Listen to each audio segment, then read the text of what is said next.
وہ کسی ایک جماعت کے ترجمان نہیں بنیں گے، اور جس قسم کا اظہار انہوں نے کیا ہے وہ الیکشن کمیشن آف پاکستان کی جو پوزیشن ہے اسے انڈرمائن کرنے والی بات ہے۔ انہوں نے کہا کہ صدر پاکستان کو بڑے اچھے طریقے سے علم ہے کہ کون لیول پلینگ فیلڈ کی بات جو کر رہے ہیں وہ خود پچ خراب کر کے وکٹیں اکھاڑ کر اپنے ساتھ لے گئے تھے اور میدان سے بھاگ گئے تھے۔ یہ اگر بات پیپلز پارٹی کرتی، مسلم لیگ نون کرتی، یا ان کا کوئی رہنما کرتا، یا جمعیت علماء اسلام والے کرتے تو سمجھ میں آتی، ایم کیو ایم والے کرتے تو سمجھ میں آتی، استحکام پاکستان پارٹی والے بھی کرتے تو سمجھ میں آتی کہ وہ عمران خان کے مخالف ہیں۔ لیکن نیوٹرلٹی بیسک ہوتا ہے کہ نگران سے سیٹ اپ ہے، اس کا جو پہلی کوالٹی ہوتی ہے وہ نیوٹرلٹی ہوتی ہے کہ ایک ایسا بندہ غیر جانبدار ہو جو نگرانی میں انتخابات کرائے اور وہ صاف شفاف منصفانہ ہوں۔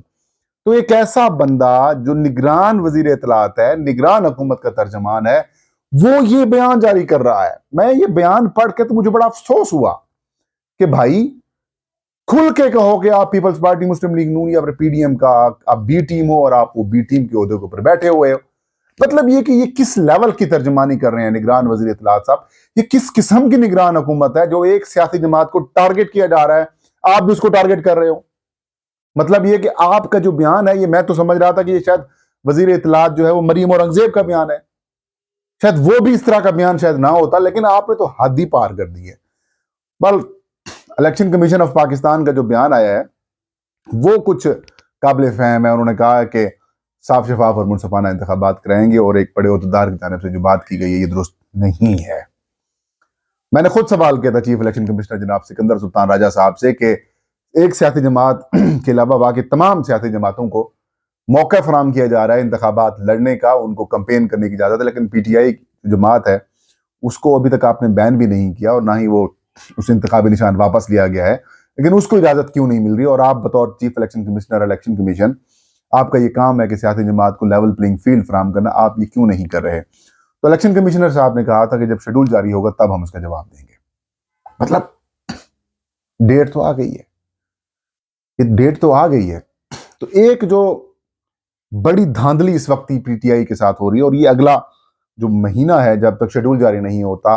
تب تک تحریک انصاف کے لیے ایک انتہائی مشکل فیز آئی ہے۔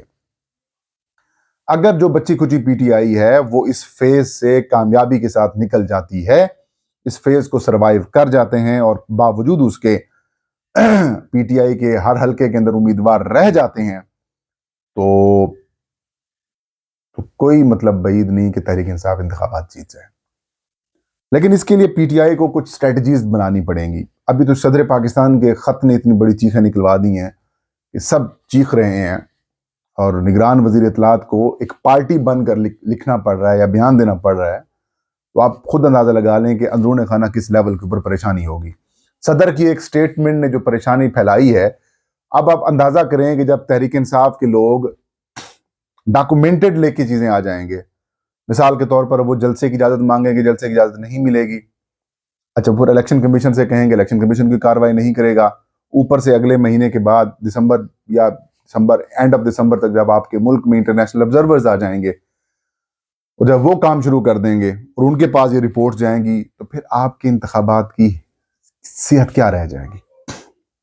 ڈیموکریسیز کے اندر اگر انتخابات کو انٹرنیشنل ایکسیپٹ نہ کر دیا جائے اور یہ کہہ دیا جائے کہ یہ صاف شفاف اور منصفانہ انتخابات نہیں ہوئے، یہ ریگڈ الیکشنز ہوئے ہیں، یہ مینیجڈ الیکشنز ہوئے ہیں،